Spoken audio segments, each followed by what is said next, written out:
Oh, hello. Right, back again. So, shall we just cut straight to this chase? No funny business. UFC 158 was a few hours ago. Usually I like to do them right afterwards because it's kind of helpful. But, being in England, being the fact that I had to work and so many things happening, I'm doing this video now and it's like, 6:30 or something, and I'm very sorry I don't usually do these things. I usually get them done earlier.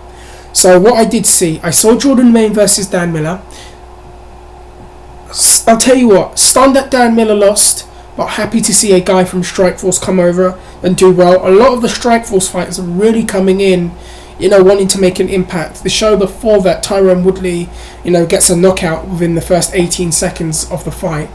And now you've got Jordan Main looking really good out there. I saw, and if I'm trying to think, what did I see? Because I fell asleep for a bit. Then I saw Colin Fletcher, if that's his name, a British fighter from Newcastle, fought in the Ultimate Fighter Australia, Tough Smashes, winner of that tournament, against Mike Ricci, Mike the Metrosexual Ricci of Team Metrosexual, i.e. Roy McDonald and Mike Ricci, of the R&R connection, or the East-West connection, whatever you want to call them. To be honest, that fight really didn't do much for me. Mike won really by just wrestling him pretty much for the whole fight. Not really doing I wouldn't say doing anything spectacular, just kind of wrestling him and pressing him up against the wall and taking him down, just using that as the advantage. Apparently there was more excitement afterwards when Ricci had finished his fight, and there were some words exchanged between him and Nate Diaz backstage, and apparently there was a bit of an altercation, but not a physical one, more of a verbal one. But you know what those Diaz boys are like, and more on them later. Now, I'll just talk about the three main fights. Now, Jake Ellenberger was initially supposed to fight Johnny Hendricks. However, when Rory McDonald of Team Metrosexual got hurt, that changed some things around. I actually thought that Tariq Saffiedine was going to take that fight, to be honest with you. But apparently he had to pull out, or he couldn't accept the fight. There was some kind of issue going on at the time, so he couldn't take the fight. So Nate Marquardt steps in, the returning Nate Marquardt, to the UFC after all the controversy with him 2 years ago and the TRT and everything, and he's now finally back in the company, slowly getting back in the company's good graces. And I knew that this would be a war on the feet, because both guys like to strike. They like to mix up their striking. Ellenberger can be a very exciting fighter a lot of the time, in terms of he always comes forward, he's always very aggressive. He's a guy that is like, he's got the wrestling, but he's got the striking and the aggressiveness in his striking. And I see a lot of that. He's like an American shooter box fighter in a lot of ways, you know what I mean? And not surprisingly, he trains with Rafael Cordero, so you can see where some of that is coming from. And Rafael Cordero, obviously the trainer of Vanderlei Silva and Mauricio Shogun, who are Murillo Ninja Hua, founder of the legendary Shootbox Academy. And I can see a lot of that in his style. And I'll tell you what, a lot of the grapplers that Rafael gets seem to really get good with their stand, the striking skills. And obviously, Ellenberger and Marquardt, I thought that if this fight got later and they kept at that pace, Marquardt could win. However, I felt that Marquardt did not look very good in his last fight against Saffiedine. I felt he looked a bit sluggish, he looked a bit off to me. Saffiedine was able to just whack him around with leg kicks. So I thought, I'm not too sure, we'll see what happens. If Marquardt looked how he did against Tyron Woodley, then that will be a lot more interesting. They start going hell for leather, and then Jake Ellenberger, who possesses big time power in his hands, bang, right in the face, bang, bang, bang, just takes him out. And it was just like, whoa, Jake Ellenberger is on form again. To take out a guy who, I don't think he's like an elite level fighter, but I think he's a very, very good fighter. But to take out Nate Marquardt, a guy who is regarded quite highly by people, who had a size advantage, and a guy that fought Anderson Silva for the title, to take him out in the way that he did was nothing short of impressive. And that really moves him up. I think it puts him back to where he was this time last year. I know he got a lot of momentum when he fought Jake Shields and knocked him out, and the Diego Sanchez fight, and then he lost to what was his name? He lost to Martin Kampmann, and that set him back. But now it looks like Ellenberger is back in that mix of guys, and he's maybe a fight away from potentially fighting for the title. Now, the other fight that we got in its place was Johnny Hendricks. Well, because Rory McDonald was initially supposed to take this fight, and that was one of the big parts of the show. Rory McDonald and Carlos Condit number 2. Unfortunately, Rory hurt his neck. Carlos had to fight Johnny Hendricks. It was all changed around, and I tell you what, that was a very good fight. And I felt coming into it that Hendricks, I don't think he's as well-rounded a striker that Carlos is. Carlos can do a lot more. Carlos is very dynamic. He'll go for some flashy things sometimes when he's not trying to run and put his track shoes on. When he's not doing that, he actually is very exciting, and I was a fan of his, and still am a fan of his actually, by the way. And I thought he had the edge in the striking. The fight happens, and man, Hendricks looked great. He was doing everything, wrestling, heavy hands. He was going for it, very, very aggressive. A good mixture of wrestling and striking from both fighters, to be honest with you. And I felt that even when Carlos was taken down, he was very aggressive on his back, trying to go for things and, trying to get the wrist and trying to go for submissions. And that was quite a good thing to see. Hendricks whacked him about 3 or 4 times, I think, and Carlos did very well to not get, put to sleep, considering we've seen John Fitch out and Campman out, because guys are not doing too well against Hendricks' power. And Hendricks looked amazing. I think he's been training real hard. He's been improving very quickly. And I do like Johnny Hendricks. Hendricks has really won me over the past 3 years. I mean, I've liked him before, but when he beat Fitch, that really impressed me. And then to go on and face Koscheck, and then to go on and knock out Campman. I mean, look, now he's beat Carlos Condit. You can't deny this man a shot at the welterweight title. I don't care how you want to slice it or how you want to do it. The only way that can happen, I mean, him not getting a title shot, is him getting injured and being put away for a year. And I hope that doesn't happen, because Hendricks is I think Hendricks is like the 170-pound version of Dan Henderson, and I love that about him. He's gritty, he's tough, he'll come to put you out, he'll come to put you through the cage or put you through the floor, and I love that, and it's exciting to watch. And then we get on to the main event. Now, this has been a main event people have wanted to see for many, many years. I think since 2009, really, a lot of people have wanted to see it. But then you could date back to when the UFC was building the future of that division. A lot of people wanted to see it back then in 2005, Diaz, St. Pierre. Eventually we get to it now, after all the funny things, and I tell you what, there was the conference call, there was the press conference, there was the no-showing at the press conference, there was the wacky interviews.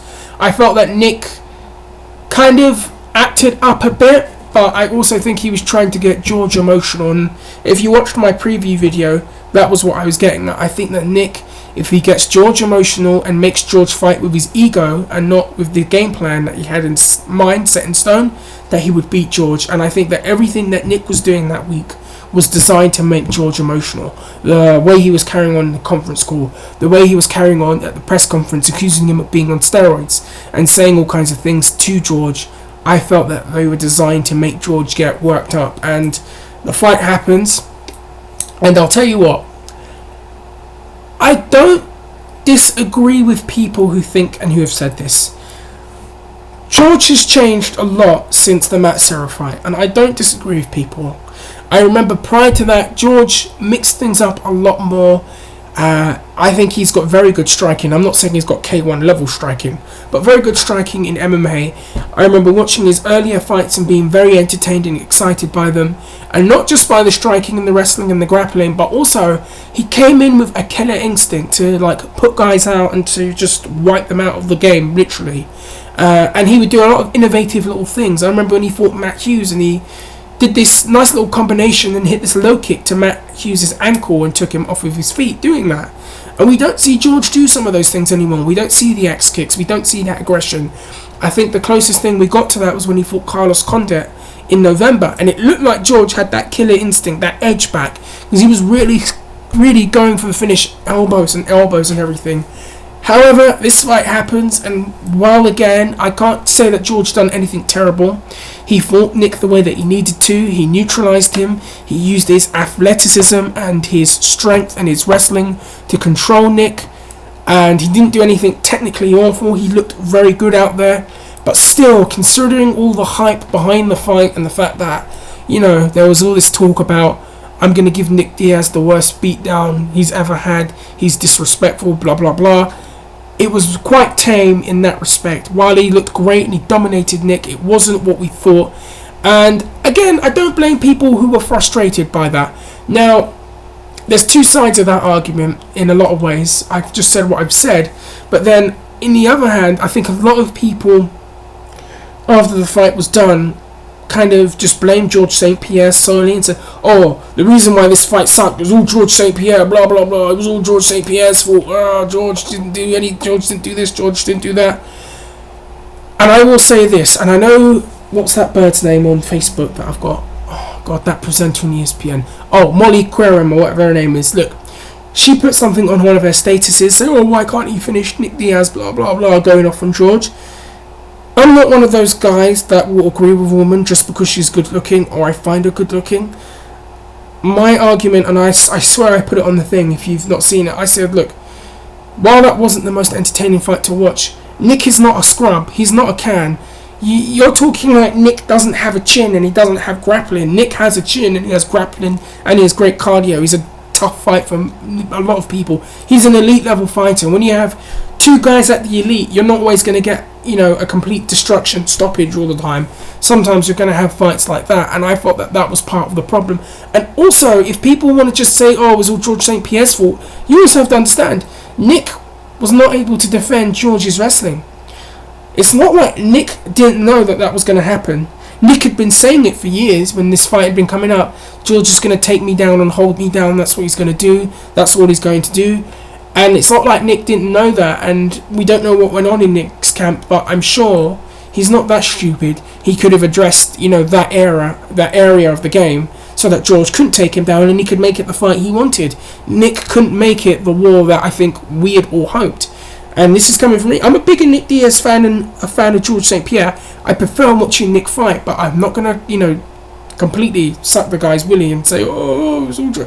No, Nick didn't do enough to, listen, we all knew. If I knew, and I'm an uneducated MMA fan, and you've got an MMA elite level fighter like Nick Diaz, God knows what he must have known and his camp would have known about how George was going to fight him. But there you go, that's what happened. It wasn't the war people were hoping for, but it was an okay fight. It wasn't a bad fight. Preferred the fight with Condit. Obviously, at the end of that, I felt George was very, very classy, very, very respectful. Also, I just want to say this. Rounds 4 and 5, George was tired and Nick could have really put the pace on him, and he couldn't really do it. Again, he could have pulled the trigger in those 2 rounds and, put it in his favour, but he didn't do that. You got to kind of, lay the blame on Nick here. You can't just point the finger at George St. Pierre. Anyways, back to the topic at hand. At the end of the fight, George was very classy. He, the Montreal crowd were awesome. The things they were chanting, although I didn't think it was necessary to chant F.U. Diaz. But George was very classy. He asked the crowd to give Nick a round of applause. He raised his hand. He said this is the best boxer in MMA. He gave him compliment after compliment and credited Nick. And then Nick kind of just acted like a petulant, spoilt teenage child the entire time. Oh, well, I think I'm going to retire now. And I hope Nick doesn't. But he just carried on like, oh, I'm retiring, blah, blah, blah, I'm done, blah, blah, blah. And it just, I don't know, it's not a good look. It's not a good look to come off like that after you've lost. Losing sucks. No one likes to lose, but he could have been a little bit more gracious in defeat. I'll just say that. And it was quite funny when he was doing that speech, the crowd started chanting the na na na na goodbye song, which was quite funny. But from what I understand, Nick right now isn't retiring because then when he did the press conference, he came out and then said, oh, I want to fight Anderson Silva. Oh, I want a rematch with George St. Pierre. Blah, blah, blah. I haven't paid my taxes. That's worrying. So it looks like Nick's going to be sticking around for a while. And he probably will need to. Especially if the IRS give him a call. Nick, you're going to want to keep doing MMA. I'll tell you that right now. Overall, good show. I felt that overall, Johnny Hendricks made the biggest impact on my mind. And Jake Ellenberger after that. really built themselves up as contenders at 170. Be very interesting to see what happens with that division. What's going to happen with Nate Marquardt? Are they going to release him? Is he going to stay? Rory McDonald, what's going to happen with him when he comes back? And who is Nick Diaz going to fight if he does stay in the UFC? It's very obvious who George St. Pierre is going to be fighting, Johnny Hendricks. So I am going to stop it at that. Oh, one more thing before I get going. They announced they announced that the Ultimate Fighter Ronda Rousey would be coaching against the winner of Tate and I think it's Zargano. I can't say her name right. Tell me what you think about that. I'm going to do a video about that properly soon. If it's Tate and Rousey, that would be a very, very entertaining season. And it's going to be females and males in the house. So anyone who wants to speak about that, let me know. Things you want to check out before I get going. If you're a fan of boxing, I guarantee you'll love this, but you've got to see the Timothy Bradley fight. I've seen a bit of it. It was a great little war. I guarantee you, this is coming from me, you will not be disappointed. You've got to see this Timothy Bradley fight. Boxing is another sport I love. At some point, I'll do a solo video on boxing at some point. I've repeated myself too many times. I'm going to get going, have my tea, have my rest. And guys, comment, rate, subscribe. I do MMA videos, I do pro wrestling videos, I do kickboxing videos, I do boxing videos, I do a lot of things. So I'm drying out. Tell me what you think and I shall get back to you probably soon. Take care.